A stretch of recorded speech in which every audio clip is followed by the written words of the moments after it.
Welcome to Storytimer at Large. Cheryl Bolin. Cheryl Bolin was 11. She was heading home after a sleepover with her best friend. She was on her bike and she had a green bag of her overnight things and her rolled up sleeping bag. She and her friend had a well known, usual routine for this trip. They would go together down the road halfway, and then her best friend would turn back, leaving Cheryl to go the last half alone. It was only a mile, so Cheryl was alone for just half a mile. That's just about the length of 7 football fields. Usually, her parents were watching for her as she made this trip down Lake Valley Road, but today they weren't. Her mother was in the hospital, and her dad was sick at home. They lived in a very rural area, and it had always seemed very safe. They knew all their neighbors. Cheryl had made this trip before. No one can blame her parents. They did nothing wrong. There's no one to blame here but Cheryl's killer. It was August 19th, 1975. Cheryl and her family lived in Monrovia, Indiana. If you head west out of Indianapolis on I-70, it will take you about 30 minutes to get to the Monrovia exit onto Highway 39. Monrovia is very close to the interstate. You don't have to drive very far to off the interstate to enter the town. Cheryl was 4 feet 10 inches tall and had long brown hair and blue eyes. That day she had on purple shorts and a white shirt. Her killer might have left the interstate that day to find a girl to abduct.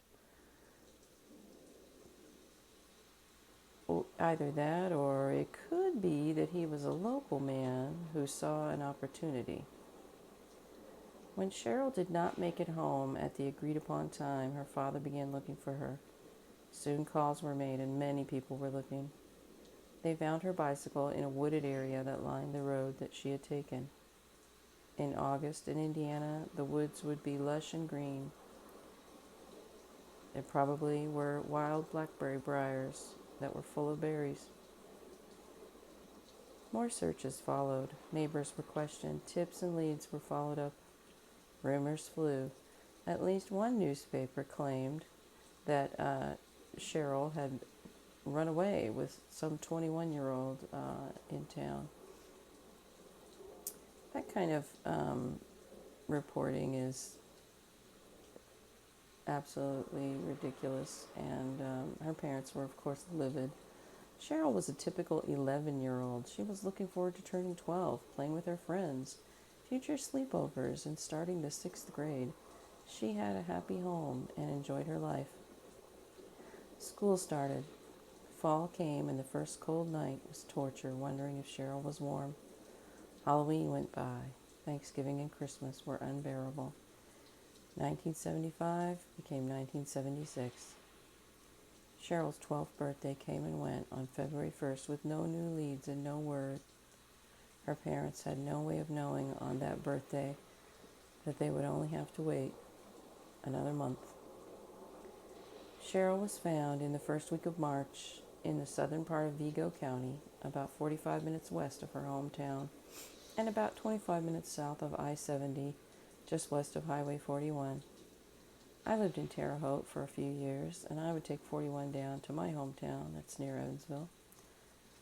I-69 was not there in those days. I wonder if the perpetrator was traveling from Indianapolis to Evansville, if that was the intended destination, if this was a stranger abduction. She was found by a group of people who were horseback riding. I imagine that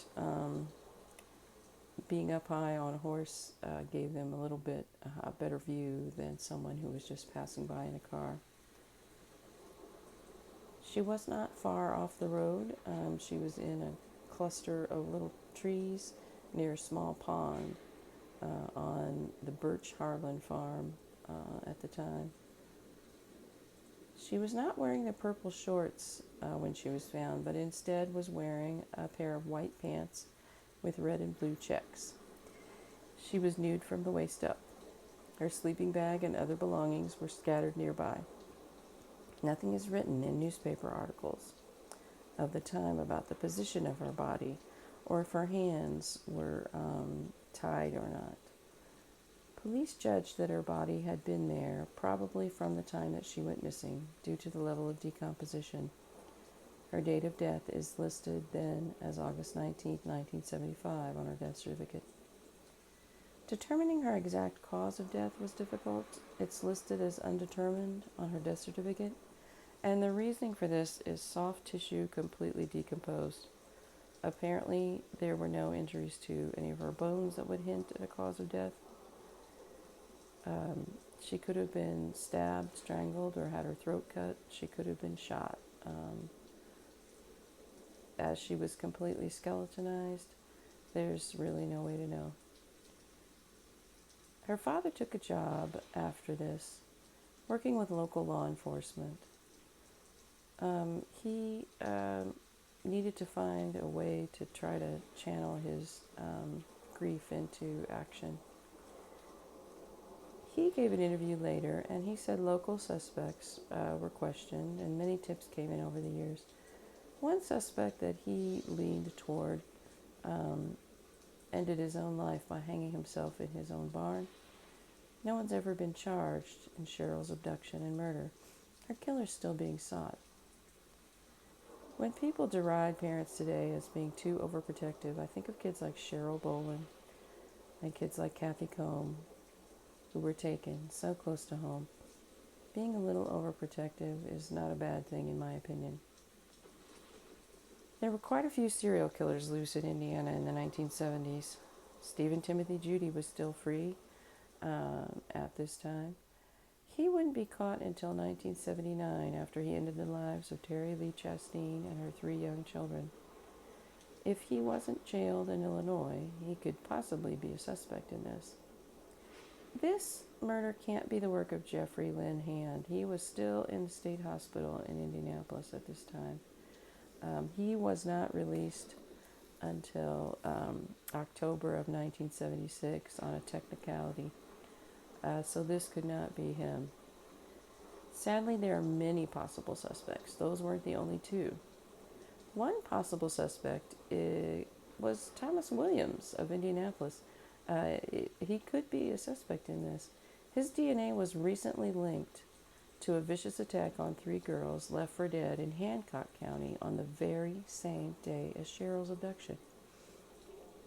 These 3 unlucky girls were hitchhiking in the evening and were picked up by Thomas Williams.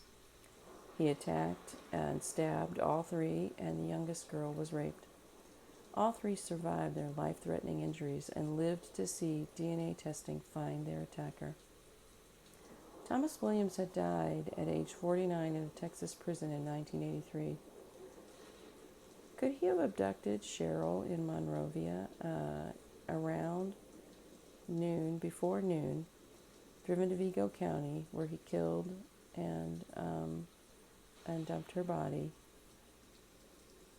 made it back across the state in time to pick up these 3 girls on the evening of that same day?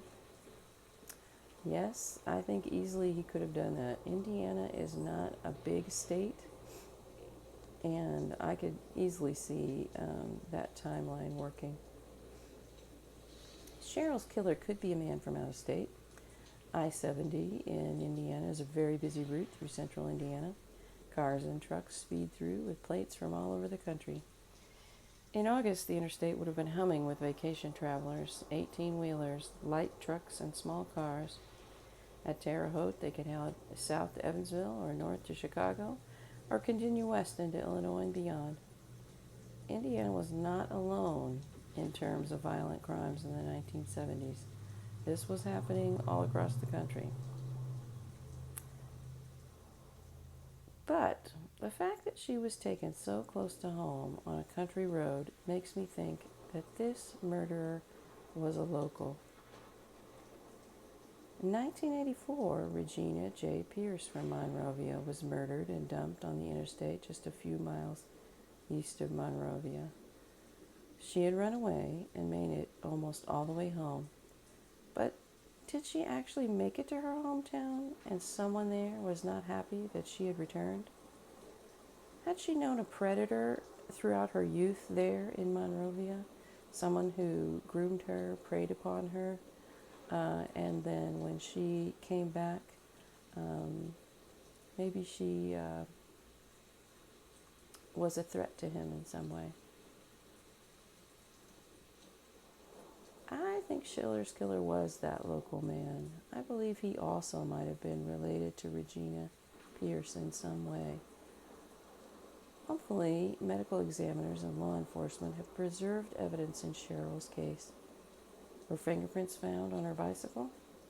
If her fingernails were still intact, did they scrape under the nails and save those scrapings? Were her belongings preserved? DNA might still be found on some of those items. Her family and friends deserve to know. Her life was taken, and her future was stolen. We never know all that the world lost when someone is ripped away like this. Cheryl's family has waited a long time for answers. Her case is still open and still unsolved. If you have information about Cheryl Bolin or Regina J. Pierce, please call Crime Stoppers at 317-262-8477. Again, that number is 317-262-8477. Rest in peace, Cheryl Bolin. If you appreciate true crime content and hope to see cases get solved, you might think about touching that thumbs up button. Think of it as a thumbs up for justice. The more thumbs ups we get, the better chance this video has of being shared and reaching more people. Also, if you share the video, that curved arrow icon allows you to share it. You can click on that and then copy the link and then paste that link into your text messages or into your own feed on your social media like Facebook or wherever. And then also, if you want to see future cases, you can hit that bell icon off to the right that subscribes you to this channel so that these will automatically come up in your YouTube feed. So yeah, I hope you'll think about doing those things so that we can get these videos in front of the right people. There's people out there that may have information, and we hope to do that. Also, one thing I always hope is that the killer is still alive and sees this pop up on Facebook and knows then that they haven't forgotten about Cheryl Bolin and they haven't forgotten about Regina Jane Pierce, and we're still looking, and that killer is not safe to just sit there and think he got away with it.